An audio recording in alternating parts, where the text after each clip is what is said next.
Pernah nggak sih ngerasa aneh gitu, waktu lagi di tengah-tengah banyak orang, tapi kok ya rasanya malah sendirian?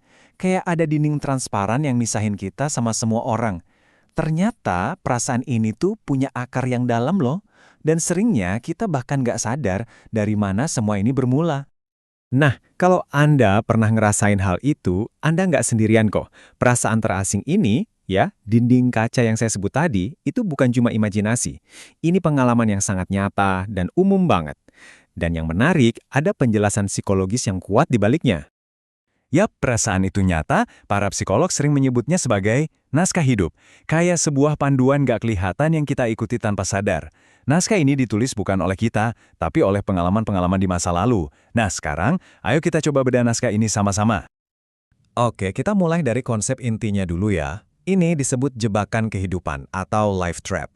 Coba deh bayangin ini tuh kayak piringan hitam yang rusak.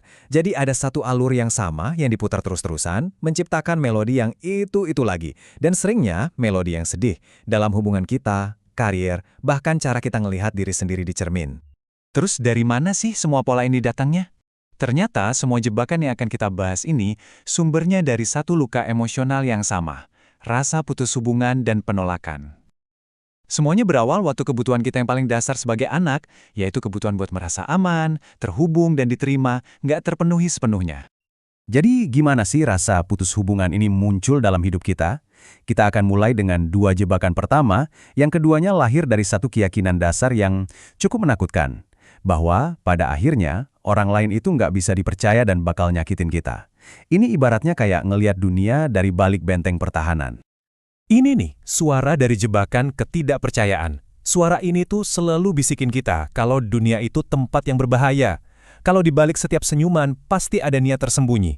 Jadinya, Anda belajar untuk selalu waspada karena lengah sedikit aja, artinya Anda bakal dimanfaatin atau disakitin. Jelas ya, pola pikir kayak gini tuh nggak muncul tiba-tiba. Coba lihat pemicunya, kekerasan, punya pengasuh yang nggak bisa diandalkan, dibohongi terus-terusan, atau pertengkaran sengit di rumah. Kalau seorang anak tumbuh di lingkungan di mana fondasi kepercayaan terus-terusan digoyang, mereka belajar satu hal penting untuk bertahan hidup. Jangan percaya siapapun. Sekarang, kita beralih ke rasa sakit yang lebih menusuk ke dalam. Ini adalah jebakan rasa cacat, keyakinan yang dalam banget bahwa ada sesuatu yang secara fundamental salah dengan diri Anda. Anda merasa nggak layak dicintai, dan hidup dalam ketakutan terus-menerus bahwa kalau ada yang terlalu dekat, mereka bakal ngelihat cacat ini, dan pasti akan ninggalin Anda. Dan bibit-bibit perasaan ini, ya, ditanamnya sejak kita kecil. Waktu Anda terus-terusan dibandingin sama orang lain, disalahin secara nggak adil, atau dijadiin kambing hitam keluarga. Waktu Anda ngerasa sekeras apapun usaha Anda nggak akan pernah cukup baik di mata orang tua. Ini bukan cuma rasa kecewa biasa, ini adalah rasa malu yang meresap sampai ke tulang. Oke, dari rasa takut disakiti, kita pindah ke perasaan hampa yang jenisnya beda lagi. Pasangan jebakan berikutnya ini bukan soal ancaman dari luar, tapi soal kekosongan di dalam, rasa sepi yang abadi, dan perasaan bahwa Anda tuh nggak pernah benar-benar jadi bagian dari manapun. Pernah ngerasain ini nggak? Bahkan waktu dikelilingi cinta, ada lubang kosong di dalam diri yang kayaknya nggak akan pernah bisa keisi. Inilah yang disebut deprivasi emosional. Ini keyakinan tersembunyi bahwa kebutuhan Anda akan pemahaman, empati, dan perlindungan emosional nggak akan pernah bisa benar-benar dipenuhi oleh siapapun. Dan ini nih bagian yang sering bikin kaget. Jebakan ini jarang lahir dari kekerasan, tapi dari sesuatu yang lebih sunyi, kelalaian emosional. Mungkin orang tua Anda nyediain segalanya, rumah, makanan, pendidikan, tapi mereka nggak hadir secara emosional. Mereka baik tapi dingin. Mereka ada tapi pikiran mereka di tempat lain. Kebutuhan fisik Anda terpenuhi, tapi jiwa Anda kelaparan. Nah, ini dia perasaan klasik si orang luar. Jebakan isolasi sosial adalah keyakinan bahwa Anda entah kenapa beda aja dari orang lain. Anda merasa seperti pengamat bukan partisipan, mirip alien yang lagi mempelajari kebiasaan manusia. Selalu ada di pinggiran tapi nggak pernah benar-benar ada di dalam lingkaran pertemanan. Nah, ini penting banget nih bedanya, karena sering ketukar. Coba perhatikan ya, rasa cacat itu sumbernya dari dalam, dari rasa malu. Suaranya bilang, ada yang salah sama diri gue. Sebaliknya, isolasi sosial sumbernya dari luar. Suaranya bilang, gue nggak cocok di sini karena gue berbeda. Memahami ini aja udah bisa mencerahkan banget loh. Kita udah bahas soal rasa takut dan rasa hampa. Sekarang kita sampai di pasangan jebakan yang terakhir yang ada hubungannya dengan perasaan terbelenggu. Keyakinan bahwa ada sesuatu yang menahan kita, yang mencegah kita buat jadi diri kita seutuhnya atau mencapai potensi kita. Jebakan ini tuh ibaratnya kayak sangkar emosional. Orang yang terjebak di sini percaya kalau emosi itu harus dikurung. Nunjukin amarah, kesedihan, bahkan kegembiraan yang meluap-luap itu dianggap lemah atau nggak pantas. Dari luar mereka kelihatannya tenang banget, kayak danau. Tapi di bawah permukaannya ada badai yang bergejolak. Dan ini tuh dipelajari, bukan bawaan lahir. Biasanya di rumah yang heningnya lebih dihargai daripada percakapan. Di keluarga yang punya aturan gak tertulis bahwa anak-anak cukup dilihat, gak perlu didengar. Ketika ekspresi emosi yang normal malah dianggap gangguan atau bahkan dihukum, anak belajar satu-satunya cara biar aman dan diterima adalah dengan membungkam perasaan mereka sendiri.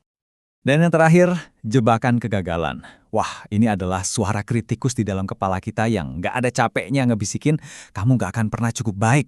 Bahkan waktu sukses datang, Anda mikirnya itu cuma kebetulan atau keberuntungan. Anda hidup dengan sindrom penipu. Selalu nunggu saat di mana semua orang akhirnya sadar kalau Anda nggak sehebat yang mereka kira. Suara ini ditanamkan sejak kecil. Mungkin orang tua Anda keras banget sama kesalahan sekecil apapun. Mungkin Anda selalu dibanding-bandingin sama saudara atau sepupu yang lebih sukses. Atau mungkin pencapaian Anda diabaikan karena dianggap di bidang yang salah. Ketika dorongan dan pengakuan itu jarang banget dikasih, Anda akhirnya belajar untuk lebih percaya sama suara kegagalan itu daripada suara lainnya. Oke, kita udah ngebahas 6 pola yang beda-beda ya. 6 jebakan yang rasanya sakit banget. Sekarang, coba kita mundur sedikit dan lihat gambaran besarnya. Apa sih benang merah yang nyambungin semuanya? Ternyata, semua jalan ini mengarah kembali ke satu titik awal yang sama. Dan disinilah semua kepingan puzzle-nya nyambung. Penting banget untuk dipahami, jebakan-jebakan ini bukan kelemahan karakter. Mereka adalah mekanisme pertahanan. Strategi bertahan hidup yang cerdas yang diciptakan oleh pikiran seorang anak untuk bisa memahami dunia di mana kebutuhan dasarnya akan rasa aman dan koneksi itu nggak terpenuhi. Itu adalah cara mereka untuk selamat. Terus lawannya seperti apa? Nah, coba deh lihat kutipan ini. Ini contoh yang bagus banget. Dengan memberdayakan anak untuk paham batasan tubuh dan punya hak untuk bilang tidak, orang tua secara langsung memenuhi kebutuhan akan rasa aman. Ini adalah cara proaktif buat membangun perisai psikologis yang kuat untuk melawan jebakan seperti ketidakpercayaan sejak dini. Jadi, setelah tahu semua ini, terus gimana? Poin utamanya tuh begini. Tujuannya bukan nyalahin siapa-siapa atau terus ngorek masa lalu. Tujuannya adalah kesadaran. Ini tentang belajar mengenali gema dari masa kecil yang masih kedengeran nyaring di masa sekarang, dalam pikiran kita, perasaan kita, dan tindakan kita. Nah, dengan pemahaman baru ini, pertanyaannya jadi buat Anda pribadi. Saat Anda melihat kehidupan Anda sendiri, interaksi Anda, dan keraguan-keraguan di dalam diri Anda, pola mana yang sekarang mulai Anda kenali? Memahaminya adalah langkah pertama untuk menulis ulang naskah Anda sendiri.